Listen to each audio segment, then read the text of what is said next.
하나님 앞에서 받은 거룩한 직분, 그런 제목입니다. 하나님 앞에서 받은 거룩한 직분. 오늘 말씀에 보면 1절에도 내가 그들에게 나를 섬길 제사장 직분을 위임하여, 그리고 마지막 9절에도 보면 그의 아들들에게 위임하여 거룩하게 할지니라. 그래서 하나님 앞에 받은 거룩한 직분, 그런 제목으로 하나님의 말씀을 전하겠습니다. 어떤 원로 목사님께서 이런 말씀을 하셨습니다. 목회가 무엇입니까? 물었더니 목회라고 하는 것은 고개사의 줄타기와 같다 그랬습니다. 폭포, 그 깊은 폭포, 그 위를 줄타기하는 고개사와 같다 그랬습니다.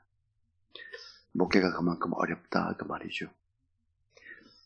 근데 참 생각을 해보면 목회자에게는 그 어떤 사람이 누리지 못하는 놀라운 행복이 있다는 생각을 하게 됩니다. 참 진실하고 신실한 사람의 삶을 1, 2년이 아니라 20년, 30년, 40년을 지켜보는 행복입니다.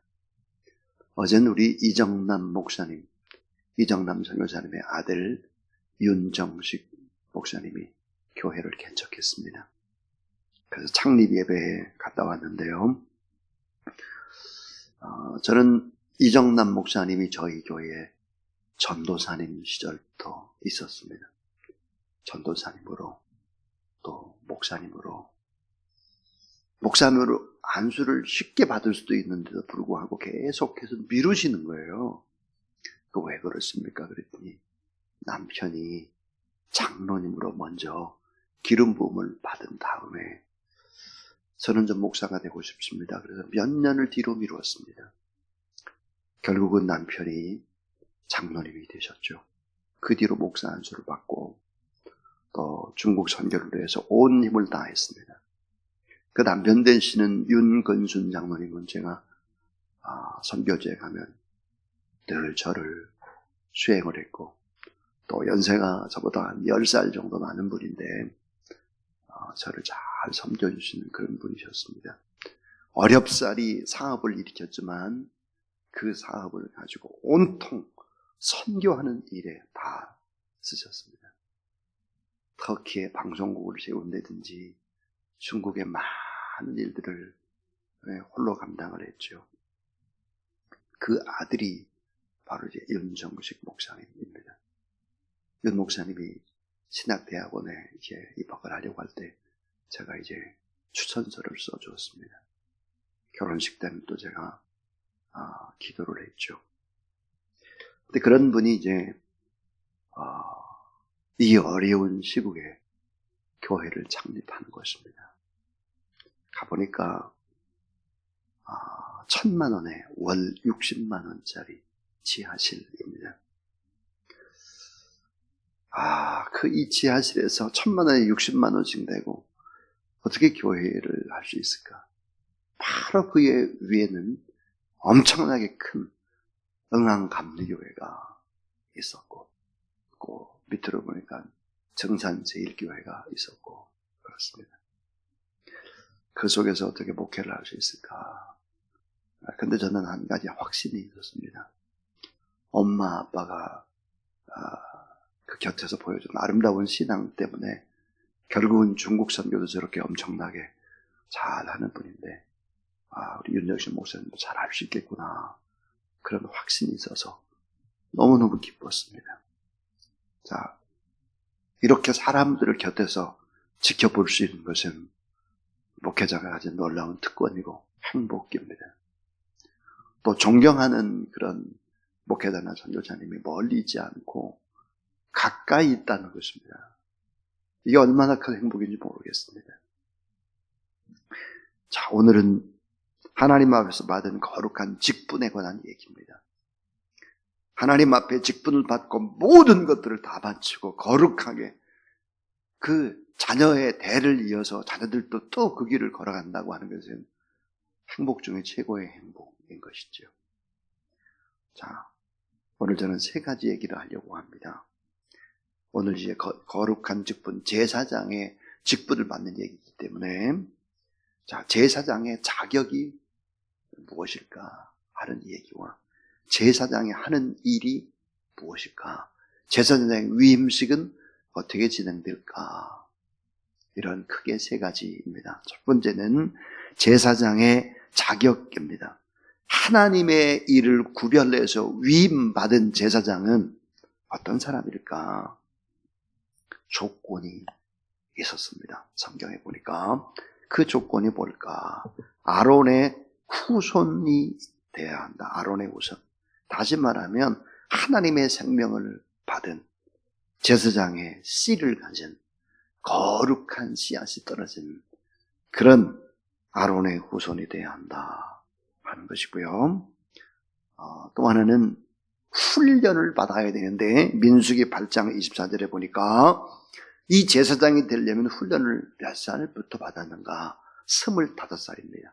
25살부터 5년 동안 견습 훈련을 받아야 했다 하는 거죠. 훈련이 필요합니다. 긴 시간의 훈련.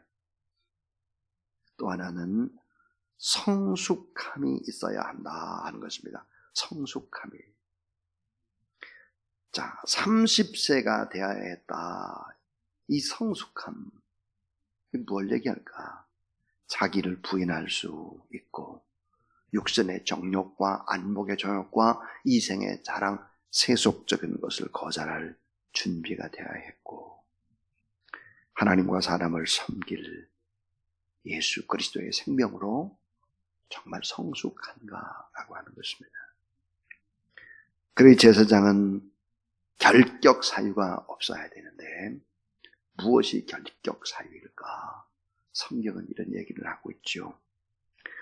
육신에 속한 옛 사람의 기질을 처리해야 한다는 것입니다. 옛 사람의 기질을. 나를 드러내지 않고 그리스도만을 드러내야 한다. 특별히 제사장의 결격 사유가 없어야 되는 것, 그 핵심이 뭘까? 가정입니다. 가정. 성결한 가정생활, 자녀들의 성결. 자기 집을 다스리지 못하는 자가 어떻게 사람들을 다스릴 수 있겠느냐? 불가능하다 하는 것이죠. 그러니까 이 제사장의 자격이 아론의 후손, 그러니까 하나님의 생명 거룩한 씨앗이어야 된다는 것이고, 훈련을 받아야 된다는 것이고, 성숙함이 있어야 된다는 것이고, 그다음 제사장으로서 결격 사유가 없어야 되는데, 특별히 가정이라고 했습니다.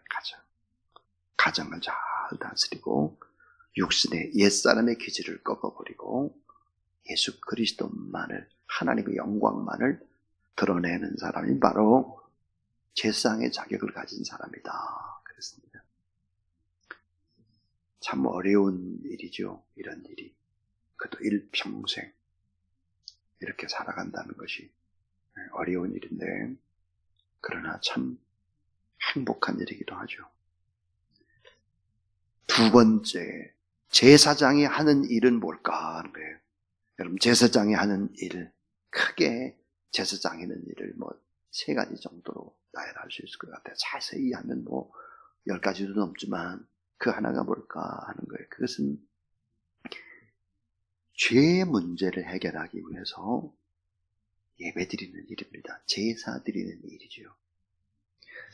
이 세상에 죄 없는 사람이 없고 제사 받지 않아도 되는 사람은 단 한 사람도 없습니다.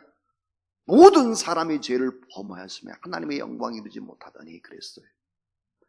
제사장이 없이는 제사함을 받을 수가 없었죠. 대제사장 예수 그리스도가 십자가에 못 박혀 돌아가심으로 이 제도가 완전히 완성이 됐지만 말이에요. 그래서 죄의 문제 해결을 하기 위해서는 이 제사 드리는 일, 예배 드리는 일이야말로 가장 중요한 제사장의 임무였다 하는 것입니다. 자, 또 하나가 뭘까 하는 거예요. 그것은 바로 중보기도입니다. 중보기도. 자, 중보자로서 죄인을 긍휼히 불쌍히 여길 뿐만 아니라 하나님 앞에 늘 중보하는 것입니다. 중보의 사역을 바로 제사장이 감당하는 것이죠. 또 하나의 사역이 뭘까요? 긍휼 사역입니다. 긍휼. 중보하는 기도자로서 죄인을 불쌍히 여기고 덮어주고 위로하고 사랑하고 세워주는 긍휼 사역. 이런 사역들을 잘 감당하는 것이 바로 제사장이 하는 큰 일이었다 하는 것입니다. 자, 오늘 이제 세 번째 이야기는 바로 제사장의 위임 원리입니다. 위임식. 이 위임식의 근본적인 것들, 오늘 본문은 위임식에 관한 이야기인데요. 자, 이 위임식을 할 때는 아주 핵심적인 것이 몇 가지가 있었습니다. 그게 무엇일까요? 1절부터 4절에 보면은 죄 씻음으로 정결해져야 한다는 것입니다. 언제나 죄 씻음으로 정결해져야 된다. 하나님의 일을 하기 위해서는 먼저 죄 씻음을 받아야 한다. 그래서 1절부터 4절에 보면, 특별히 4절을 보시면, 너는 아론과 그의 아들들을 회막문으로 데려다가 물로 씻기고 그랬습니다. 물로 깨끗하게 씻어야 한다. 그래서 죄 씻음으로 정결해져야 한다 하는 것입니다. 그 다음에 이제 제사장 위임의 또 하나의 원리는 뭘까? 육신의 성품을 벗고 새 사람을 입어야 한다 하는 것입니다. 육신의 성품을 벗고. 자, 옷이라고 하는 것은 뭘 의미할까요? 행위입니다. 행위. 옷이라고 하는 것은 옷을 벗으라. 그 말은 우리의 행위가 변화되지 않으면 안 된다 하는 것이죠. 5절과 6절을 한번 보죠. 5절, 6절. 의복을 가져다가 아론에게 속옷과 에봇 받침 겉옷과 에봇을 입히고 흉패를 달고 에봇에 정교하게 짠 띠를 띠게 하고 그의 머리에 관을 씌우고 그 위에 거룩한 패를 더하고 그랬습니다. 그러니까 육신의 성품을 벗고 새 사람으로 옷 입어야 한다 그랬습니다. 의의 세마포 옷을 입었습니다. 성령의 은혜로 옛사람을 벗어 던져버려야 하는 것입니다. 에베소 4장 24절이나 골로새 3장 10절에 보니까 따라하세요. 새 사람, 새 직분, 새 옷. 예. 새 사람, 새 직분, 새 옷을 입은 사람이다. 오늘 우리가 그랬습니다. 그래서 육신의 성품을 벗고 새 사람을 입어야 한다. 그래야 제사장의 자격이 있다. 그랬습니다. 또 하나 이 제사장의 위임의 원리 가운데 하나가 뭘까? 따라하세요. 성령의 기름 부으심을 받아야 한다. 성령의 기름 부음을 받아야 합니다. 아까 원로 목사님 얘기를 드렸어요. 고개사에 줄타기와 같은 것이 목회다. 아슬한 폭포 밑으로 떨어질 수 있는 것이죠. 그러니까 이것은 인간적인 그런 모습을 볼 때 목회자로서의 삶이 그런 것이죠. 그러나 성령의 능력과 은혜와 권능을 힘입으면 하나님의 놀라운 사랑 앞에 행복하고 감사하게 되는 것입니다. 저는 어젯밤에 몸이 너무 불편해서 열이 펄펄 나는 거예요. 펄펄 열이 나고 그러다가 추웠다가 막 그러는 거예요. 보니까 어제 주영광교회 창립 예배에 가서 이제 일찍 가가지고 앞에 이렇게 앉았는데 에어컨이 있고 또 선풍기가 계속 돌아가는 거죠.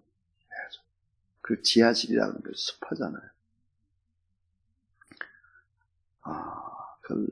한 30분 예배 시작하기 전에 계속 있다가 예배를 시작하고 나서 또 뭐 한 1시간 정도. 그리고 나니까 집에 들어가니까 너무 불편해, 그 몸이.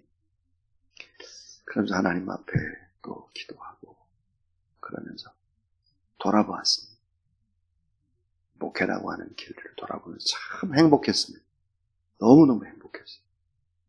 제 주변에 신실한 목회자들이 너무 많기 때문에, 또 저희 교회 안에 정말 제가 믿고 따르고 존경할 만한 분들이 너무 많았기 때문입니다. 참 행복하더라고요.